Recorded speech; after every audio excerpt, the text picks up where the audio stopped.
You're listening to Head to Head, a Star Wars podcast. Two fans, two generations, all things Star Wars begins now. All right, well, everybody, I'm Eric Vansel. And I'm Daryl Sanders. And we're your hosts for this show. It's funny, I actually had to look at the buttons. I'm like, wait a minute. To remember which one to push? To remember which buttons I'm supposed to press on this thing to make sure that it's been a minute. I mean, it has been a minute since we've been on, I have to admit. It's unfortunately, I mean, we've had work stuff going on. You had a family emergency thing go on. Yep. It's just been bad. So, I mean, hopefully that's resolved now and we're good.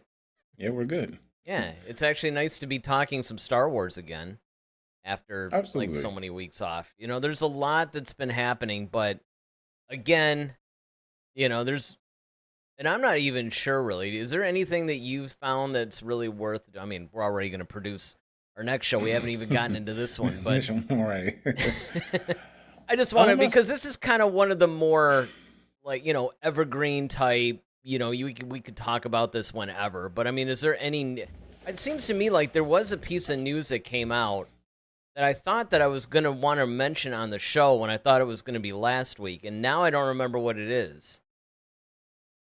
I think it was something about. Well, I did see some news about Ahsoka, I believe. Maybe that was it. Maybe that was. But it. I haven't had a chance to really read into it. Yeah, that's going to be one of my things I want to do today. Later this evening is kind of skim through and see what news cycle stuff I've missed and kind of catch up. Well, yeah, and I mean, I guess I usually like to do it for the next show, so it's kind of Well, and even plan the next show. Because the other thing is, I really do like it when we actually plan these shows enough ahead of time that you know it's not like a few days before we don't really have any time to prepare. Now, I mean, tonight we had time to prepare. It's just we prepared a couple of weeks ago, so. Right. But, you know, again, I mean, this is a fun one.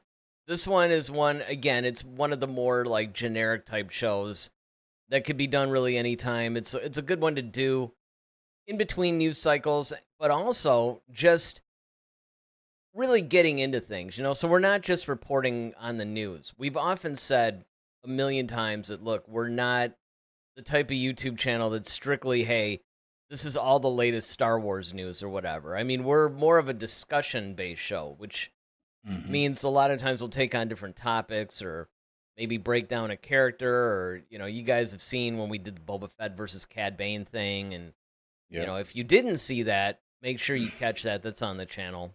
Not now, though. So finish this and then go to that. But this is another one of those, which you suggested, right? Yeah. All right. Well, what was the whole idea behind it? Well, I mean, I think that, you know, Star Wars has given us, you know, great characters over the years with their franchise. Of course, we know the notable ones from the original trilogy. And those are, you know, the Hall of Famers, right? But there are other characters that have kind of either progressed or regressed the franchise in some ways. And, you know, they have an impact as well. Like I said, sometimes for the positive, sometimes it's for the negative. And I think we should kind of like highlight those characters because there's different ways you can look at them. You can look at it based upon story, or you can look at it as far as like popularity, like fan favorites. Like sometimes their story may not be the greatest, but they just look so cool, and everyone like Captain Phasma. Like, there's a classic, you know, point. Yeah, looks cool. But you know, I mean, there was, you know, a lackluster story, but everybody was so anxious, including myself, to see Phasma, because I'm like, okay, well, this chromed out stormtrooper, like I got to see what this is about, man. It's like a T-1000 stormtrooper. You know, that was just like sweet to me. So, but then only to come to find out that ended up being a dud. You know what? Then that gives me an idea. Like a good idea for a future time. I mean, I know it insists like I'm trying to produce future shows here. We're trying to deal with this one, but we should do something like either a top 5 or, you know, something like this where they're not numbered or weighted or anything like that. It's just, you know, these Waste are of characters. Yeah, yeah, exactly. like the top 5 or whatever wasted characters or duds or characters in which you had high expectations, but then you're like, really, that's Yeah. it? That's all we're getting? Because Right. Phasma would, if she isn't number 1, she would probably be up there. Yeah, we were doing weighted lists. Yeah, that would be interesting. But Yeah, I mean that might be a fun one to do, and I think it might get a lot of viewers. True. You have to keep that in mind.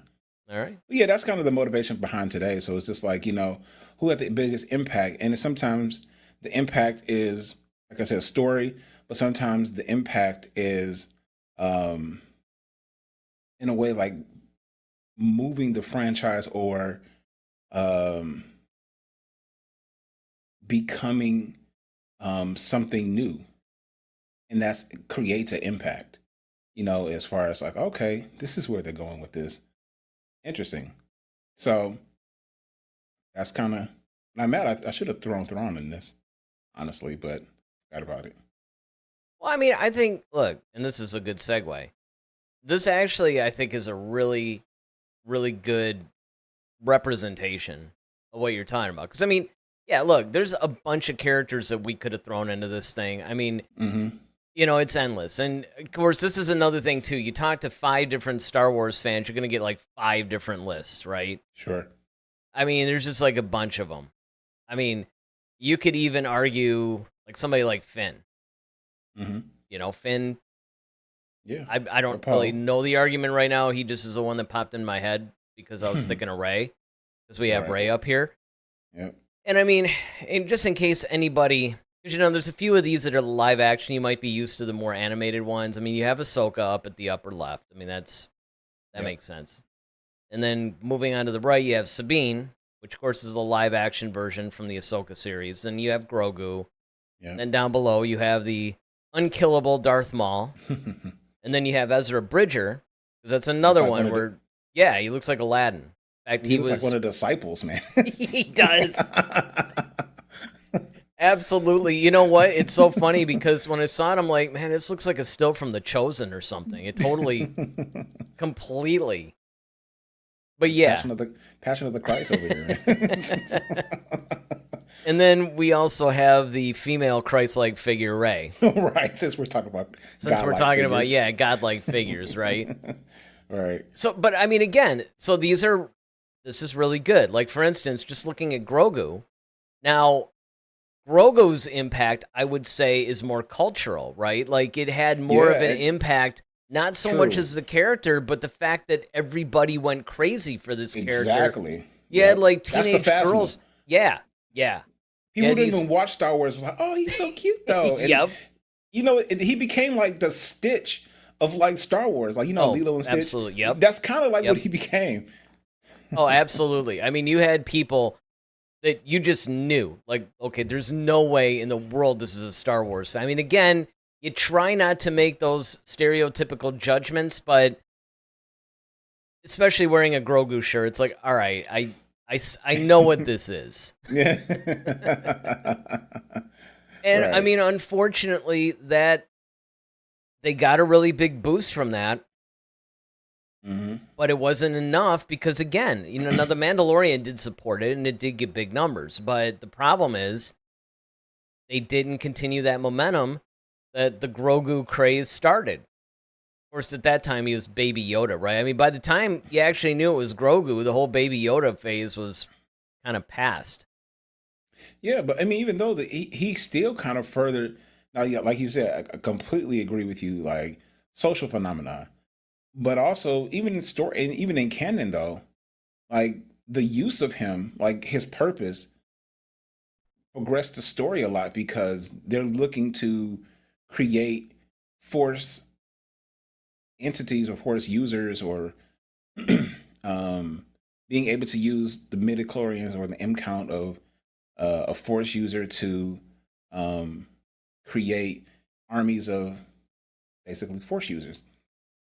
Yeah. So, and even within canon, it's a good story, and it's a good impact. I mean, absolutely. Look, I mean, it no doubt that, and I don't mean to imply that Grogu's impact doesn't have any impact to the story itself. I mean, you could actually, you're right. I mean, you could almost say that maybe not since somebody like a Darth Vader or something like that have you had both a cultural and story impact happen simultaneously. Because usually it's one or the other. Yeah. True. Ted, of course, unsurprising, has a few ideas. So he says Boba Fett, Finn, Captain Phasma, my top 3. Now, I got you with Boba Fett. I mentioned Finn because I could see where, Phasma. I mean, are we talking like the whole marketing thing? Because that would be 100% true because you alluded to it in the beginning, right? Like, we see that, you're all about it. You think, okay, it's just chromed out. It's funny because you looked at it like a T-1000. I was thinking of Destro from G.I. Joe. Yeah. And, same kind of thing, right? I mean, you look at this and go, okay, this is going to be really interesting. And, of course, the marketing would be off the charts. And, yes, I mean, for probably all the wrong reasons, that happened. Now, he goes on to say, for characters that had unmet expectation. I see what you're saying. Okay. Oh, all right. Yeah, the future show. So not only am I producing future shows during this show, we even have people commenting on future shows during this show. I know. It's like that one. What's that one crime show where like that one guy can predict the future, almost like what a criminal is going to do, or it's some show. I forgot what it is. But well, I mean, that was the premise, and they made a series out of it, so I don't know if it's the one you're thinking of, but there was Minority Report. But that was more of a technical thing, not like they can, he just like sees it in his mind or whatever. I think that's what it's called. It's something with the mind, like Criminal Minds. Maybe that's what it is. Oh, well, Criminal Mind. I mean, that was one of the procedural shows back when I watched like every single one of them that came out. That was one of my top ones. That was about the FBI's behavioral unit. Yeah, I think that's kind of... Yeah, that's something for our entertainment exchange show. See, we're even doing... See, now we're doing all this. Let's talk about that now for an hour. No, but I mean, right. But here's the thing. And again, it looks like that even though Ted's like commenting on that possible future topic, which I don't know, maybe we'll do that next week. Because I mean, it's already getting reactions out of people. I mean, that's a good sign. But I think when you're looking at it from an impact standpoint, and that's where I was looking at even Finn, because he was another example. Again, he would be a prime candidate for that future show too. The wasted characters. Absolutely. In fact, he might even be number 1, honestly, because his backstory, again, I'm like doing this again, but his backstory really could have been fleshed out in a very cool way. However, as much as we did get, you could say that he had an impact on the whole story because now he was one of, along with the novels that we had, like Lost Stars and things like that, where you started to basically make the Empire a little bit more human. Yeah. Because now you have a stormtrooper who doesn't really agree with what's going on, and he defects. We hadn't really seen that in Star Wars before. Now, granted, I mean, there was like a monument of mediocrity in a lot of the sequel trilogy. So even the really cool ideas they had, they just didn't have the ability or the foresight or whatever it is to actually pursue those. Instead, they chose to go in a different direction. But you can make that argument. And like you said, Thrawn, right? Thrawn, he's another one. Huge impact to the story. Mm-hmm. But you know what? I would almost, at this point, put him in the Vader, Tarkin, Emperor, Han, Luke, and Leia. Like, I would almost put him in that category. Like, that's almost too obvious. Yeah. Yeah. To where, I mean, look, I think people get that. Sure, canonically speaking, he's a little late to the party because he sat in expanded universe hell for... for like 20, 30 years. But I mean, once he did make his first canon appearance, man, he took the whole thing by storm. So I would say that when you're looking at these characters that we have, I think that's more of a good discussion. I think you can actually make more of an argument. Now we talked about Grogu. We might as well go back now and go through. I kind of jumped out of order, really, but the Grogu thing was really obvious because it was a cultural thing, and I think that was something worth maybe kicking off the discussion, going right out of the gate. Now we go to Ahsoka, and this, I think, actually goes into your point that you were talking about the growth, because this is the first character that we've ever seen from, unless you count Vader, but it's a little bit different. But this is the first one where we've actually seen, okay, she's like a really little kid or whatever. Well, little-ish. She's like probably 12, 13 or whatever. Maybe 14. All the way up. Now she's like, in her 40s in the Ahsoka series. Mm-hmm. So that is, I think, a really impactful story. Or at least impactful to the story. Yeah, I think, and she's... her character, or I'll say the reason why her character has such great impact is because she is the connective tissue between a lot of different stories.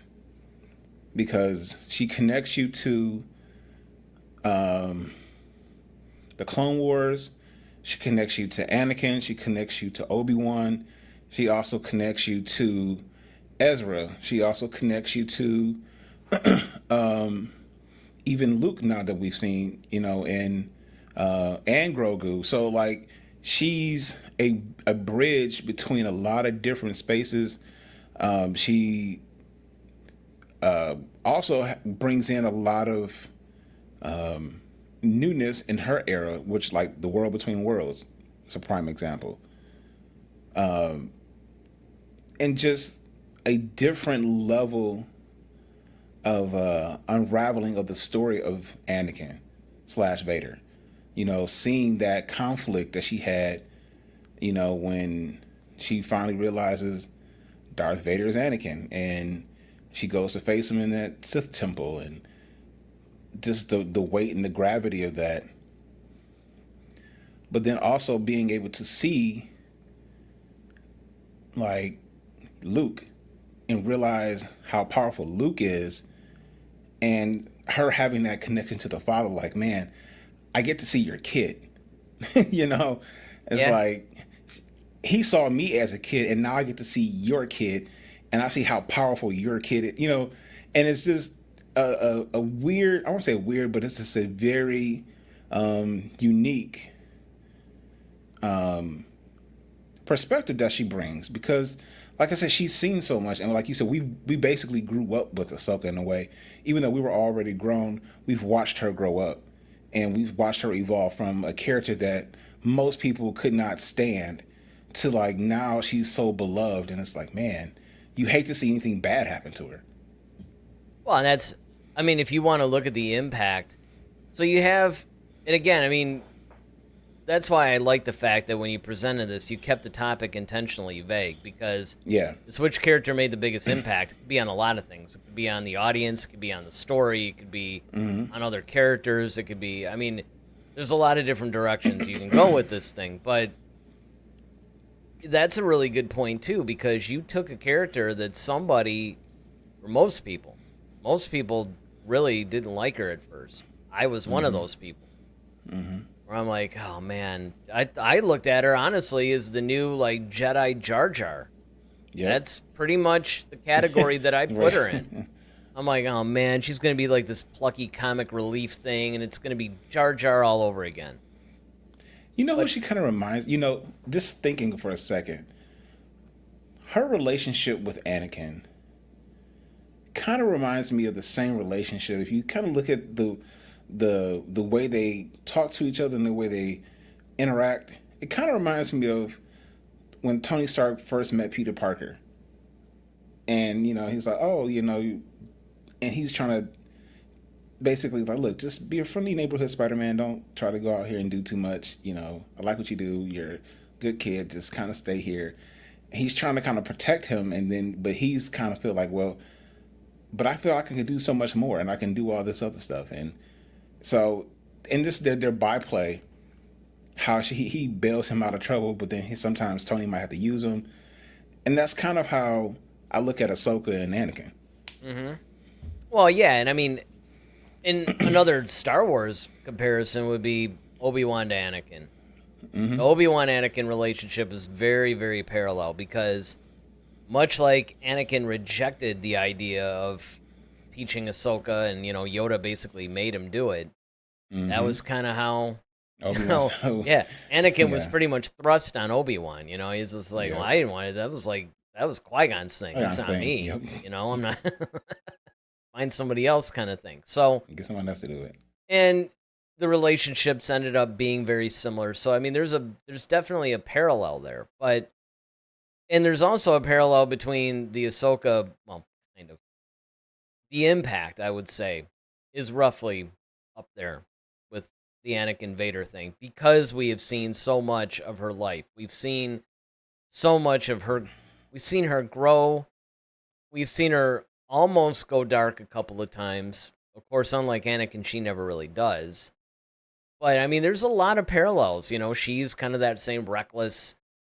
She's good, but she doesn't know how to control it yet. She doesn't have the experience and wisdom behind her yet to do that. That comes later. So definitely, I would say with Ahsoka, you have an impact on a lot of different elements because you have the impact that she has on the story. Because like you pointed out, a lot of connective threads there. She's a central character in a lot of different things. Basically, kind of like how Darth Maul, when we get to him, it's going to be the same type of thing. I mean, he just connects so many different story arcs together. Yeah. So she does that. She has a tremendous impact on other characters, and she became a fan favorite. I mean, to go from somebody who's basically not very well liked, if not hated, to one of the most beloved characters in the franchise, that's a pretty monumental leap. that's a big. I would say it's a big impact. Absolutely. Now, when you move over to Sabine, Mm-hmm. Sabine, I think her impact is probably a little bit more contained. Yeah, I think Sabine. There's two people on this list, and I think it's fairly obvious to me that I don't think have the greatest impact, and Sabine is one of them.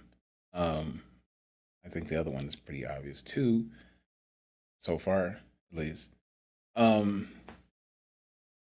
Sabine, again, I think she's a great character. I think she expands a little bit of the lore of Mandalore. However, I think she's kind of a confined or restricted character Mm-hmm. where you could only do so much with her unless you really take her on a turn that no one expects and you grow her out of that. So, and this is honestly, when watching Ahsoka, them trying to, with them trying to basically make her a Jedi in a way, it's like, okay, that's interesting because there was a Jedi Master, on the council at one point who fashioned the dark saber and all of that. So if you're trying to recreate Tar Vizsla in Sabine, and almost because as you're trying to establish a new Jedi Order, I could see that. That's interesting. But I think you would need to see her already have Jedi potential a lot sooner. That's the in order problem. to It was really make shoehorned that in work. there. Yeah, and I think that's why it makes her restricted, if I'm making sense. Because I think when you try to, like I say, I think the story would be cool if you're trying to rebuild a Jedi Order from scratch.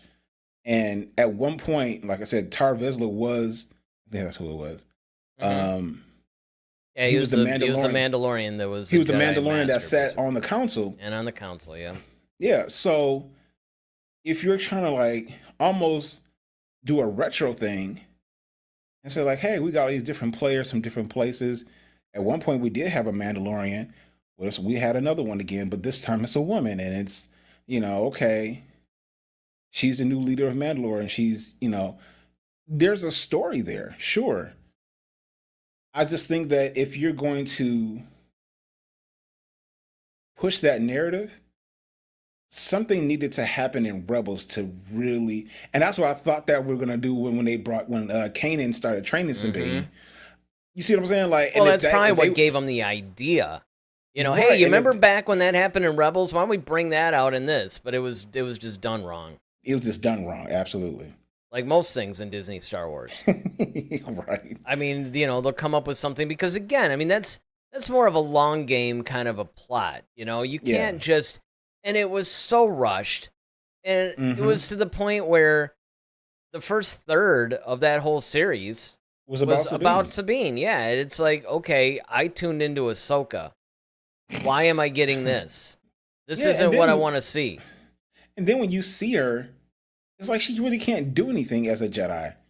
It's like she's trying to fight, because I forgot the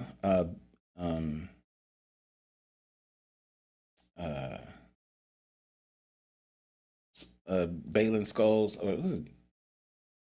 His apprentice. Oh, the chick.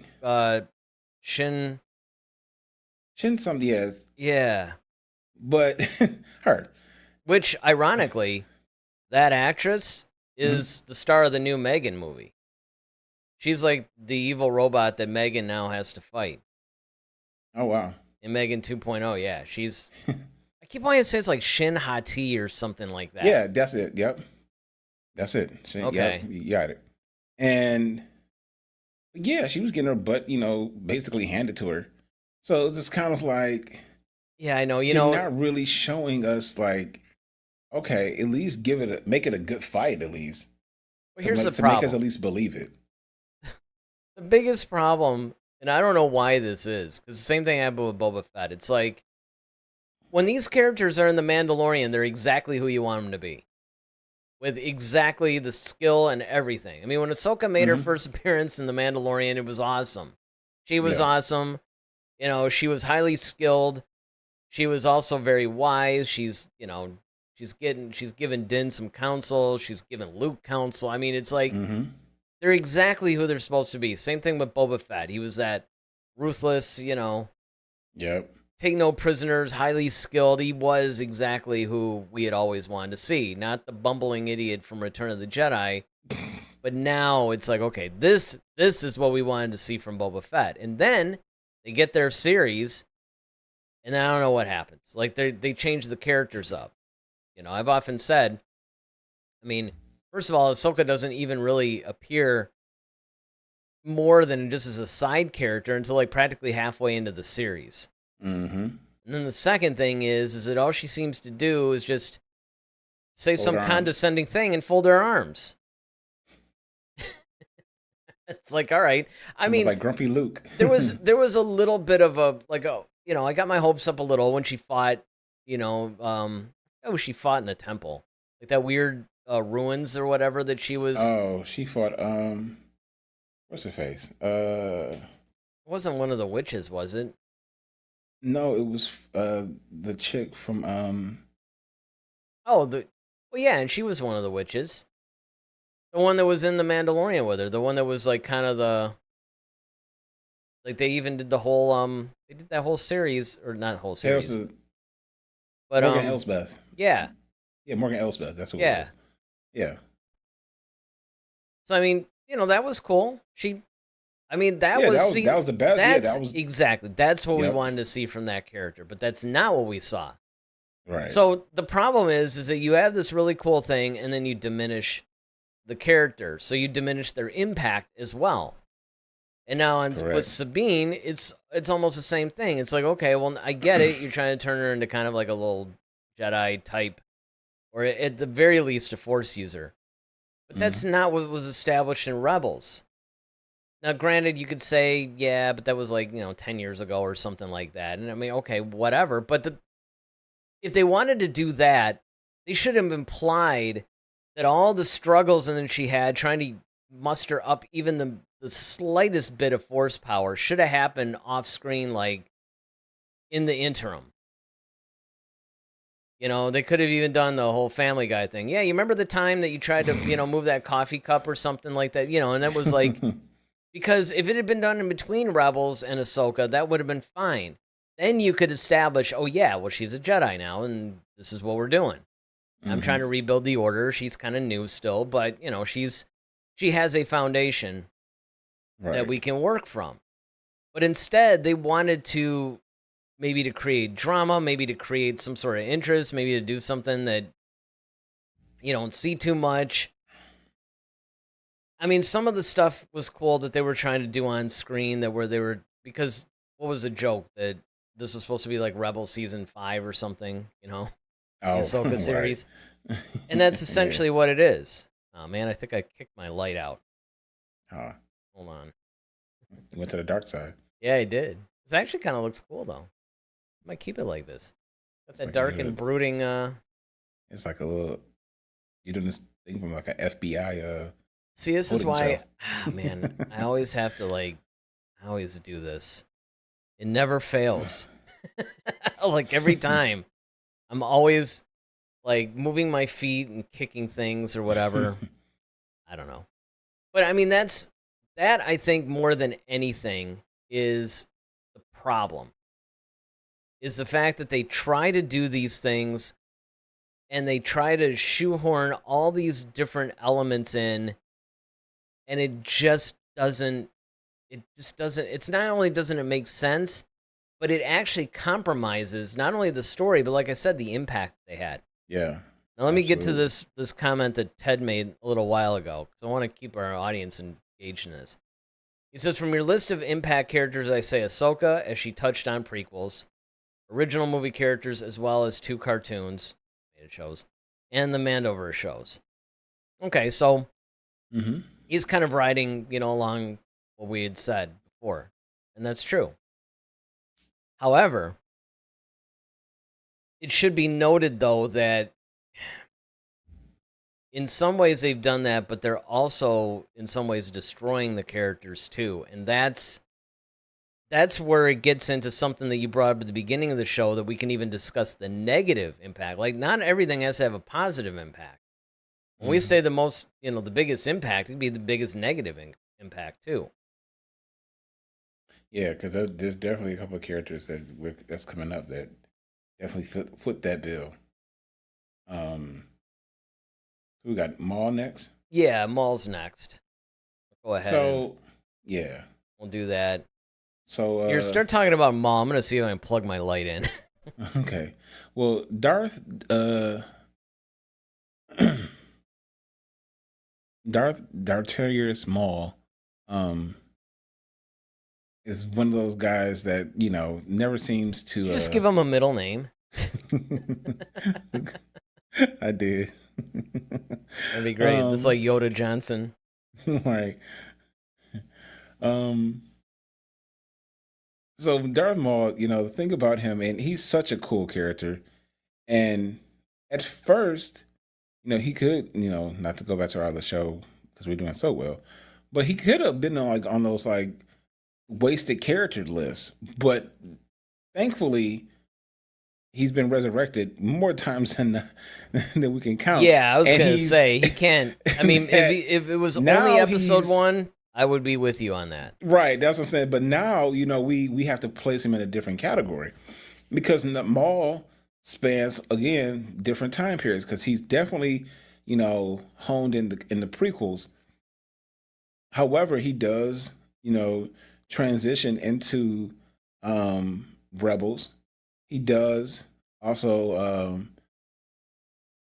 and he's part of the beginning. Well, he was definitely in the beginning of the prequels. He goes to the beginning of episode 3, and then he also appears in Rebels, and then also he has the whole Crimson Dawn.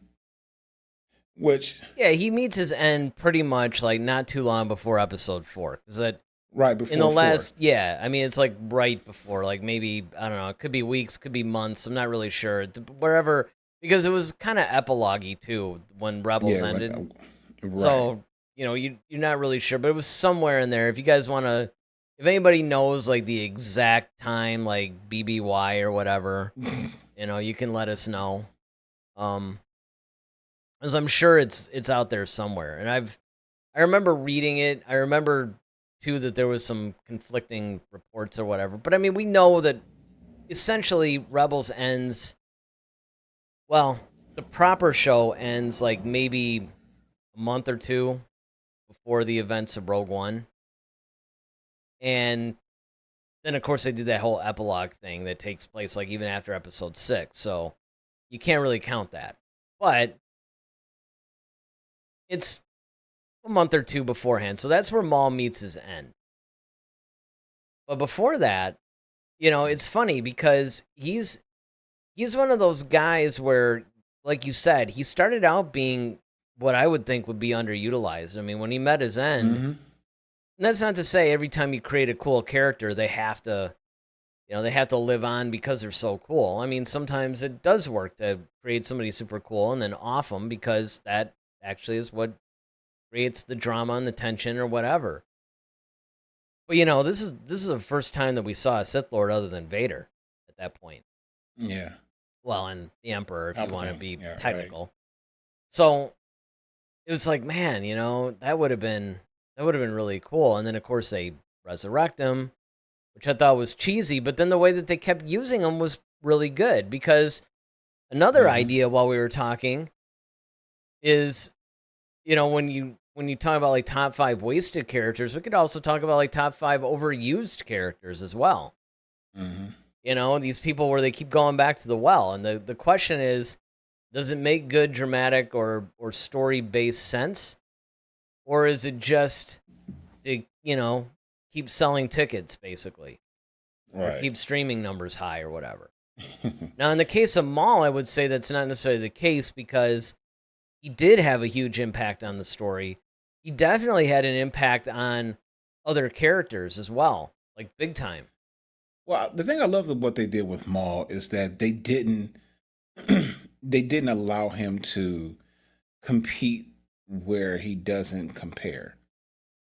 And you got Vader on the rise, and if you bring Maul into that, like he's going to get cut down very easily. But what I thought was brilliant was that he found another lane and another identity for himself. He went from being the right hand of Palpatine and the Sith Lord to the head of a major crime organization. Well, where he could even before that. Well, I guess he kind of was. Depends. Well, I'm talking about. Remember when he was ruling Mandalore for a while in the interim? Oh yeah. So there was that too, right? So he went from Sith Lord to like ruler to crime lord. So he's got a pretty good resume going. Yeah, exactly. All within the scurrilous individuals. Well, the other thing that I thought was a good bit of writing was the fact that we have never seen a Sith Lord leave the Order before. Yeah. Now, granted, he was killed and Palpatine thought he was gone, so, of course he knew he was around again, but he didn't try to make him another Sith Lord, and Maul basically renounced all that anyway. So that I thought was really interesting from a story perspective in doing that, Yeah. So that's what I think Maul has a great impact. And he's much like Grogu, where socially, man, 98, 99, when we saw when we saw those trailers and you saw him take that hood off, when you see that face, and then you see the double-bladed lightsaber, we're just like, what is that? Like, and he's doing all these flips, and he's really kind of like the catalyst of that whole new Star Wars fighting style. Like, we hadn't seen that until Maul popped up. So that was another impact that, like, okay, he made almost like the Jedi have to be more flexible, active, They're not, like you said, I always say, they're not using the lightsabers as a broadsword, but now they're able to flip and do all this stuff with it, and and made the combat way more entertaining. Shout out to Ray Park, for his amazing contribution. But yeah, I mean, I think socially, people love Maul almost as much as they love Vader. Mm-hmm.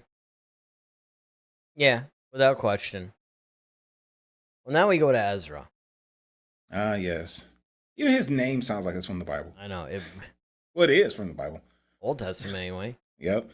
So, I mean, exactly. They're discipling it up over here. But he is interesting because, again, his impact, I would say, is almost like the further we go, the more contained their impact is, both in the story. Now, Ezra has like zero cultural impact. Zero. I mean, even among Star Wars fans, nobody is asking. If you ever cosplaying him, or yeah, right, exactly. He's basically like, if you guys saw Jingle All the Way, he's basically the booster of that series. I mean, he just isn't somebody who has really made that much of a splash with Star Wars fans. Nobody's like trying to be him for Halloween or anything like that. So yeah, he's like the last costume. Like all the other Darth Maul costumes are gone, and now I'm just left with the Ezra Bridger. I gotta be Ezra. Oh. And I mean, there might not even be any. You're right. He doesn't need the costume. Yeah. So I mean, his impact, I would say, is probably really contained to Rebels. Mm-hmm. And obviously, they were trying to make him like the next Luke or the next, whatever. Yeah. Almost like he was kind of like the predecessor for Rey in a way. Yes. Even though he's obviously bridging the gap between, say, like, no pun intended. Like the that's okay. He's basically bridging it between, say, like, the whole Jedi Order of the prequels and then Luke Skywalker. But at the same time, other than introducing, I think he's the first one in canon that actually did the Force healing thing. I know he was talking to whales and, he could communicate with animals and, he kind of had this, like, little Aquaman thing going on, too. Except also on land, where there's like a Yeti somewhere that you needed, he would be able to basically talk to it. And obviously there was that dynamic because, again, you got to go to the dynamic between Kanan and Ezra. Yeah. That was interesting because Kanan was a Padawan, and he never really got the whole training to be a knight and all that stuff. Well, now he's basically a teacher now because he has somebody basically not as advanced as him. And then, of course, Ezra gets really advanced. There's a little bit of an Anakin storyline type of thing there, too. And then there was that really big storyline between Ezra and Maul. Maul was trying to get him to be his new apprentice. So within the confines of Rebels, he had a huge impact. Yes. Outside the confines of Rebels, not so much. Absolutely. I completely agree. I think, and I also kind of think that, Ezra's character, I don't know if he was really designed to go. I don't know if he's really designed to go further. And that's why I'm so anxious to see what they do with him in Ahsoka, because they spent all this time looking for him. I'm really curious as to what's his end game. Like, what purpose does he really serve? Because this is taking place post Return of the Jedi, and this is prior to Force Awakens. So in that gap of time, like, what is his goal, objective? You have Ahsoka and Ezra. We know Ahsoka, kind of moves forward, at least until the Mandalorian era. we don't know as far as the uh, Force Awakens. We haven't seen her pop up in that timeline yet. But and who knows? They may have went into hiding, or who knows what happened with them. And that's why I'm really curious to find out, like, what's the ultimate plan for him? Because he's still around, and they're Yep. making such a big deal about him. And don't get me wrong, I'm not saying he's not powerful and he's not talented, because we got a chance to see that in Ahsoka. In Ahsoka, he was, everybody else had like weapons and stuff, and he was doing stuff with the Force and not even. Oh, well, I mean, and that was an So, extension basically of where they left him in Rebels, because a lot of people forget right. that toward the end of Rebels, man, he was really up there in power. Like he was Yeah, strong, like really strong. But the point is, well, what's the point? Because like you said too, exactly. you've got Luke, you've got all these other people. The best Hmm. I can say is maybe, and again, this is probably reaching because who knows how many people at Lucasfilm even remember this. Maybe he's going to be the stand-in for Kip Duran.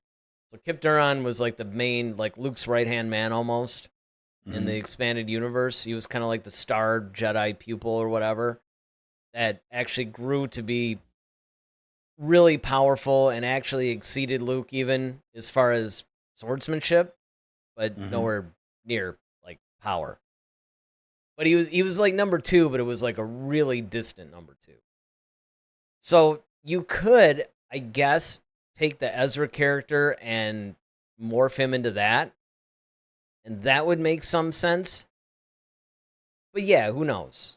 Because the other problem is he's not really catching on. Like nobody.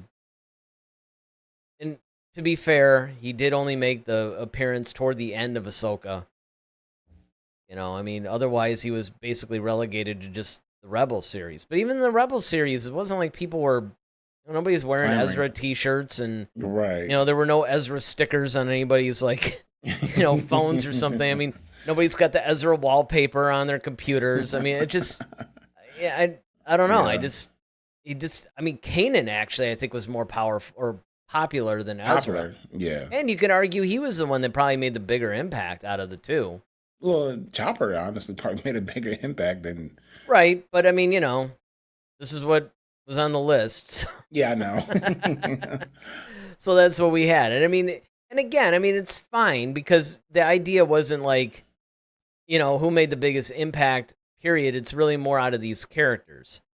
And you just selected a bunch of characters that, would be a fun discussion.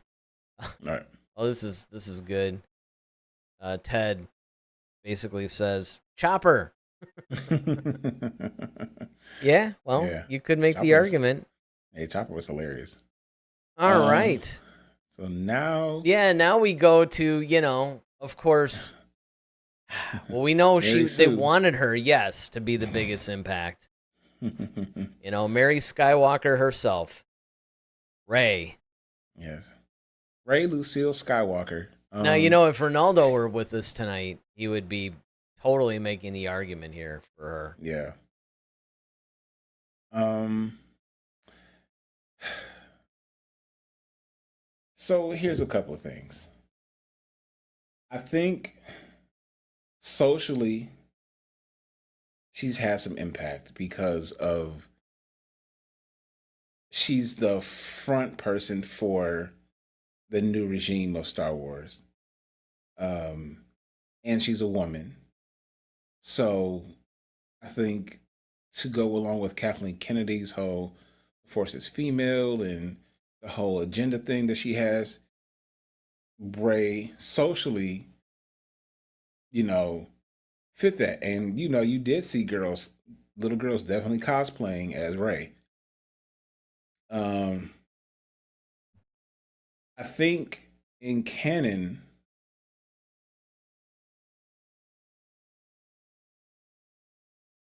they tried with Yeah, the they whole tried. daughter of Palpatine thing. They tried to give her that, and then they also tried to validate her with Leia more so than Luke. Well, yeah, because the idea was always that Leia would be the one to try. I mean, obviously, Carrie Fisher's death Yep. Right. really just turned everything upside down. Remember, she wasn't even supposed to be Palpatine's granddaughter. She was just supposed to be. The whole idea was that nobody really all that special was her parents, even though everybody was obsessed with it. That was going to be the big reveal. Well, and it kind of was in The Last Jedi, and that was supposed to be what it was. And had Colin Trevorrow actually directed Episode 9, that's what would have happened.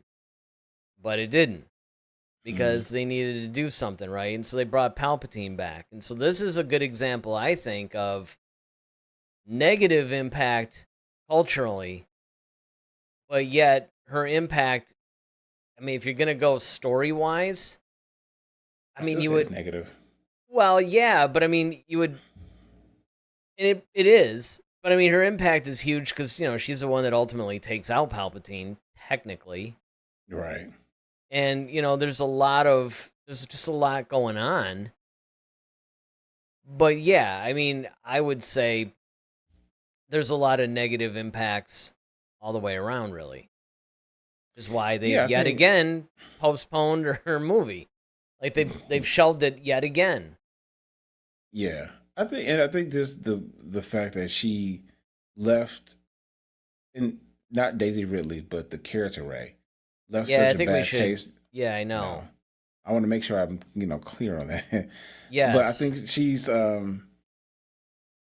I think the character of Rey, she's cute. Mm-hmm. She's strong.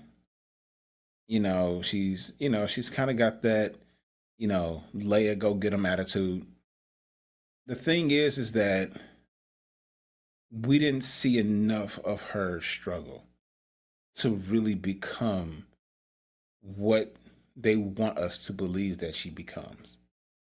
Yeah, there was no struggle. That's the problem. And that's the problem. It's like everything she just seems to know how to do.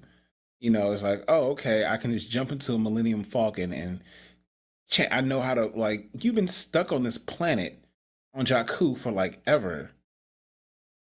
At no point, like, when did you learn how to fly, these ships? And if you did, why didn't you just fly away or steal a ship and just leave?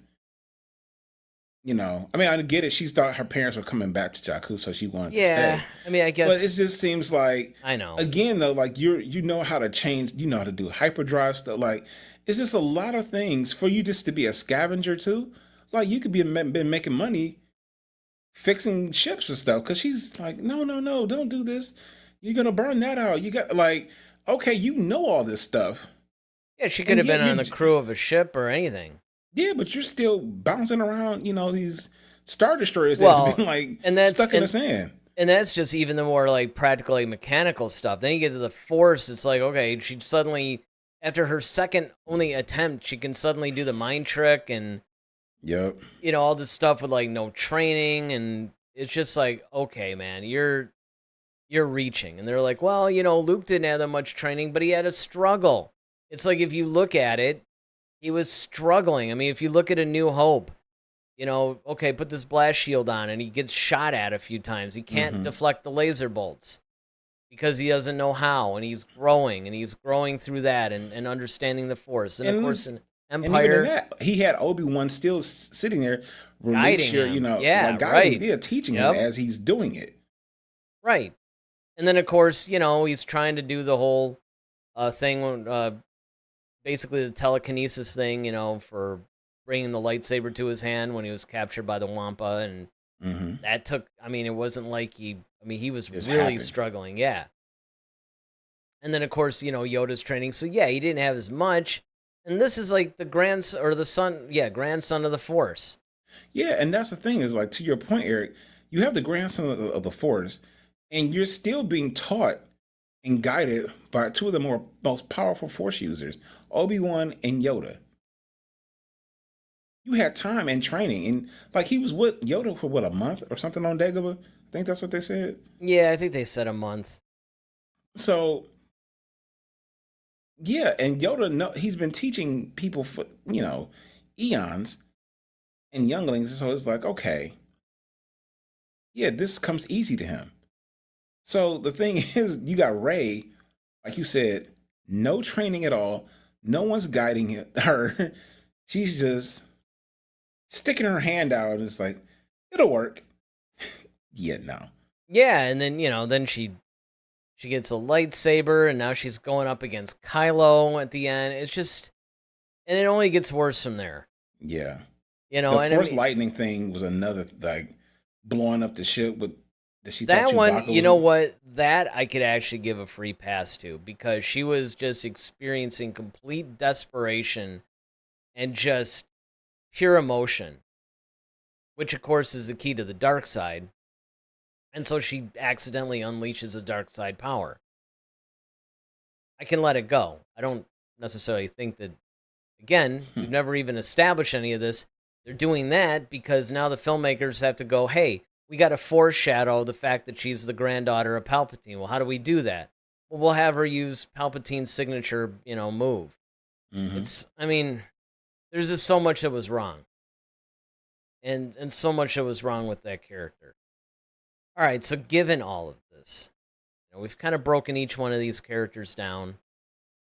So now the time has come that we have to figure out which one of these characters actually had the biggest impact. Well, 2 I can take off the board right now. It would have been great. It's like, well, absolutely, it's Ezra, because... Yeah, Ezra and Sabine have to go. Yeah, I agree. Because they're very, very contained to their own shows. Yep. Nobody, if you said Sabine, people would be like, what? Who's that? I would venture to say my vote would go for Ahsoka. I think she's the more I'd have to lean that way. Yeah, I think she's... People know her. People know her. She's made the cultural impact. Because the thing about Grogu is that his cultural impact was somewhat short-lived. At least the craze part. Nobody really knows anything until this new movie comes out. Well, yes, and that's a good point. A lot of a lot of this discussion could change too. Mm-hmm. Now, if Ahsoka's in it, then that further strengthens that. True story. But I mean, right, if this movie is like some runaway hit or something, and then Grogu does something amazing, or, there's some big impact to the story, I don't know, maybe he could edge it out. But the problem is that you still have him contained in that time period, whereas with Ahsoka, you have the popularity with the character, you have the story impact among the entire franchise, really. I mean, unless you start going, High Republic, Old Republic, that kind of thing. But at least to the Skywalker saga, yeah. I mean, because you could really, honestly, it would be between her and Maul. If you really had to, if we're going just by this list, you would actually have to give it to either her or Maul. But the problem is that Maul's journey ends before Episode 4, and even though this isn't like, I mean, you can make a significant impact and not be around for the entire thing. Sure. I mean, C-3PO's around for the entire thing, but it's not like, I mean, he made a big impact too, but it's, biggest impact. But out of these characters, I would have to probably give the edge myself to Ahsoka as well. All right. Well, all right, we solved the mystery, so let it be written. Let's let Kathleen Kennedy know right now that, hey. The boy said... Yep, you can put Ahsoka's out the press one. Release tomorrow. All right. Ahsoka out of these characters, Ahsoka made the biggest impact. Look, you can even use a graphic if you want. So, I just think that this is another subject that we can actually revisit. We could take another whole group of characters and say, hey, which of these made the biggest impact? So there's or all the one we've kinds been trying to avoid all night is who was wasted. or who was wasted. Or what was the other one that we overused? That was it. It was who was like, top 5 most overused. Or maybe not. Maybe it's actually done kind of in this style where we go through and be like, all right, well, who was the most? Like, who's the most wasted? Who's been hitting the dust sticks too hard? Ted says Ahsoka for the win. Yay. Got an A for Ahsoka. Yeah. He says, yes, another list for this topic for sure. Okay, so in other words, like a biggest impact kind of thing. Mm-hmm. Our audience member has spoken. Our other 20,000 subscribers have yet to actually communicate much. I mean, I don't want to be too unfair. We probably have a good 20 or 30 people that regularly, give us some feedback or whatever. You know what? That reminds me. Let me really quickly, because I did put a poll up, I think, regarding this. Let me check that out before we head out, because I wanted to actually address this while we were doing the show. Here we go. All right.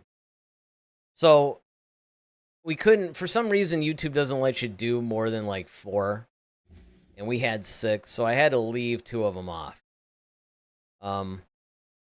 Ezra was one that I left off. Oddly enough, Sabine was the other one I left off. So it was between Grogu, Ahsoka, Maul, and Rey.